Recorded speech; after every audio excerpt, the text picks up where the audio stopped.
Bom dia, como é que vocês estão? Mais um dia para a lição da Escola Sabatina aqui comigo, mais uma vez. Nós estamos com sexta-feira, dia 1 de agosto, com o tema Falsos Milagres.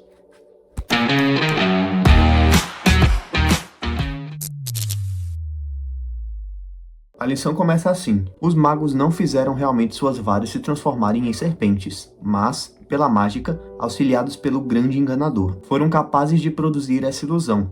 Estava além do poder de Satanás transformar as varas em serpentes vivas. O príncipe do mal, embora possuindo toda a sabedoria e poder de um anjo decaído, não tem o poder de criar ou dar a vida. Isso é prerrogativa de Deus apenas. Entretanto, tudo o que estava no poder de Satanás fazer, ele o fez. Produziu uma contrafação. Aos olhos humanos, as varas tinham sido transformadas em cobras, e o faraó e a sua corte acreditaram que isso foi o que aconteceu. Nada havia em sua aparência para distingui-las da serpente produzida por Moisés, embora o Senhor fizesse com que a serpente verdadeira engolisse as serpentes falsificadas. Até isso foi considerado pelo faraó não como uma obra do poder de Deus, mas como resultado de um tipo de mágica superior à de seus servos. O faraó desejava justificar sua obstinação em resistir à ordem divina. Por isso, procurava algum pretexto para não levar em consideração os milagres que Deus havia realizado por meio de Moisés. Satanás deu-lhe exatamente o que desejava. Pela obra efetuada por intermédio dos magos, fez parecer aos egípcios que Moisés e Arão eram apenas magos e encantadores, e que a mensagem que traziam não podia impor respeito como precedente de um ser superior. Assim, a falsificação de Satanás cumpriu seu objetivo de tornar ousados os egípcios em sua rebelião, e fazer com que o faraó endurecesse o coração contra a convicção. Satanás esperava também abalar a fé de Moisés e Arão na origem divina de sua missão, para que seus instrumentos pudessem prevalecer. Não queria que os filhos de Israel fossem libertos do cativeiro para servir ao Deus vivo. É muito louco isso aqui, porque, querendo ou não, aconteceu. Satanás ele usou do que ele sabia, dos seus conhecimentos ardilosos, até porque ele sabe muito de ciência de tudo. Ele sabe porque ele teve muito tempo para aprender, e ele estava lá desde o começo. Antes do começo, na verdade, né? Ver que de alguma forma ele fez essas varas se tornarem serpentes, não de uma maneira real, mas ilusória, mas mesmo assim ele fez e as pessoas acreditaram. Mesmo que esse cara não tenha poder nenhum, poder como o de Deus, mas ele tem um conhecimento que nenhum ser humano tem, tanto quanto sobre a palavra, sobre Deus e sobre as coisas que Deus fez, que é a ciência. Contudo, o príncipe do mal ainda tinha um objetivo de maior alcance ao manifestar seus prodígios por meio dos magos. Ele bem sabia que Moisés, quebrando o jugo do cativeiro que estava sobre os filhos de Israel, prefigurava Cristo, o qual destruiria o reino do pecado sobre a família humana. Sabia que quando Cristo aparecesse, grandes milagres seriam operados como prova para o mundo de que Deus o enviara. Satanás temia perder o seu poder, contrafazendo a obra de Deus, executada por meio de Moisés. Esperava não somente evitar o livramento de Israel, mas exercer influência ao longo dos séculos futuros, para destruir a fé nos milagres de Cristo. Satanás está constantemente tentando contrafazer a obra de Cristo e estabelecer seu poder e pretensões. Satanás está constantemente tentando contrafazer a obra de Cristo. É uma coisa que ele faz hoje em dia muito bem e que engana muitas pessoas, porque há religiões que têm a cara de Cristo, mas quem usa a máscara é Satanás. Ele leva os homens a explicar os milagres de Jesus, fazendo parecer que são o resultado da habilidade e do poder humano. Dessa maneira, destrói em muitas mentes a fé em Cristo como Filho de Deus e leva as pessoas a rejeitar os graciosos oferecimentos da misericórdia através do plano da redenção. Está em Ellen White, Patriarcas e Profetas, página 219 e 220. Falsos milagres. Falsos milagres acontecem há muito tempo, como a gente pode ver. E acontecem, e sempre aconteceram. E ainda acontecem. Há muitas coisas que têm a cara de Deus, a cara de Jesus, mas na verdade é Satanás que está por trás. Muita coisa mesmo. Eu diria que a maioria da religião que a gente vê, de alguma forma tentando imitar a plenitude de Cristo. Mas essa foi a lição, um pouco dos meus comentários. E nós temos o Discuta em Classe, que vai tomar um pouquinho do tempo também. Nós temos 4 perguntinhas. Vamos responder juntos para que nós possamos discutir em classe. Após o estudo dessa semana, como você pode tornar seu coração mais receptivo a Deus? Aceitando o que Ele está querendo que você faça. Moisés teve o seu coração endurecido?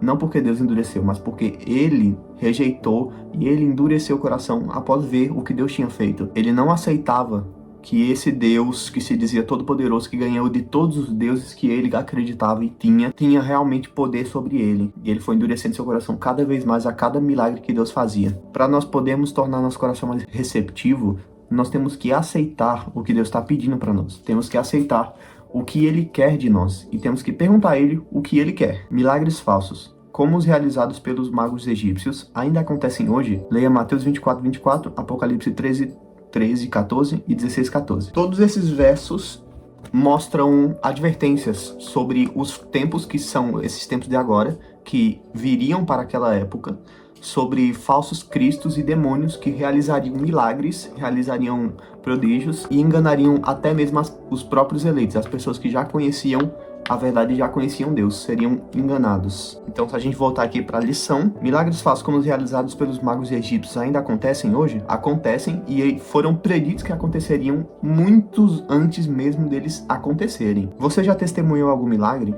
Como foi? Bem, a minha vida já é um milagre, diga-se de passagem, até porque nós acordamos todos os dias, eu conheço Deus, Deus já me mostrou coisas, já me falou coisas, não em sonho ouvir alguma coisa, mas ele já falou pra mim coisas, já respondeu coisas pra mim, às vezes já me deixou em espera. Mas esses pequenos pontos, essas pequenas coisas e também as coisas grandiosas que acontecem, porque já aconteceram inúmeras coisas comigo, mas uma delas é que eu não sei porquê, mas graças a Deus, sempre que eu preciso mudar, eu mudo. Antes de mudar, é assim. É como se estalasse o dedo e eu me tornasse outra pessoa. Fizesse eu me tornar quem ele gostaria que eu fosse em um estalar de dedos. Eu não sei por que isso acontece, mas eu conto que isso é um milagre. Também um milagre é porque eu sei falar inglês, sendo que eu nunca estudei inglês. Eu só sei falar inglês assim como eu sei falar português. Como foi? Bem, nos aproxima mais dele, né? Nos mostra que ele é quem ele é. Além de conhecê-lo através do estudo, conhecê-lo por sua palavra, ele se mostra conhecido de nós por estar tão perto assim que maravilhas acontecem. Os milagres têm um papel importante na vida cristã? Tem. Por quê? Como eu já falei aqui na pergunta anterior, eles nos aproximam de Deus e nos fazem chegar mais a Ele, nos tornar mais chegados a Ele. Nós nos achegamos a Ele, ficamos mais próximos e nos tornamos mais amigos de Deus, ficamos mais lado a lado com Ele e assim podemos sobreviver nesse fim dos tempos. Mas essa foi a lição de hoje, minha gente. Não foi curto, mas foi bem rica, foi muito bom finalizar a lição com essa de sexta-feira. Mas antes da gente encerrar essa lição, antes da gente começar o nosso dia, vamos fazer uma oração? Bendito Deus, eterno e poderoso Pai, muito obrigado, meu Deus, porque acordamos mais uma vez, porque o Senhor está conosco. Senhor Deus, obrigado porque as suas misericórdias se renovaram por mais uma manhã. Por favor, meu Deus, abençoa a gente, nos perdoa de todos os nossos pecados, encha-nos do teu Santo Espírito, meu Pai. Esvazia a gente de tudo que a gente é, de todas as nossas vontades, e por favor, meu Deus, nos encha do teu Espírito Santo. Nos ajuda a perceber as coisas como de fato elas são, meu Pai. Nos dá discernimento espiritual, nos ajuda a ver as coisas como elas são de verdade, tanto no lado físico quanto espiritual. Eu te peço, meu Deus, em nome de Jesus Cristo, não nos deixe ouvir a tua voz, ver o Senhor agindo e endurecer o coração, meu Pai. Por favor, meu Deus, amolece nosso coração e sensibiliza nossos ouvidos e olhos para que nós possamos ver o teu agir e o teu falar. Meu Deus, que seja um dia produtivo, abençoa-nos nesse dia e que tudo que a gente fizer seja abençoado, meu Pai. Fica conosco em tudo que a gente for fazer, que a gente possa colocar o Senhor em tudo. E que esse não seja só o momento em que a gente vai estar com o Senhor. Por favor, nos ajuda a ter mais conhecimento sobre o Senhor, a ter mais comunhão com o Senhor. É o que te peço, em nome de Jesus. Amém. Amém, pessoal. As redes sociais vão estar aparecendo aqui, nesse espaço que estava vazio esse tempo todo. E vocês viram várias vezes essa invasora aqui, ó. É porque eu estou aqui no meu quarto e ela gosta de ficar pedindo carinho, essa trepecinha. Mas essa foi a lição de hoje. Eu vejo vocês em domingo com a lição de sábado e domingo juntas. Mas é isso, pessoal. Tchau.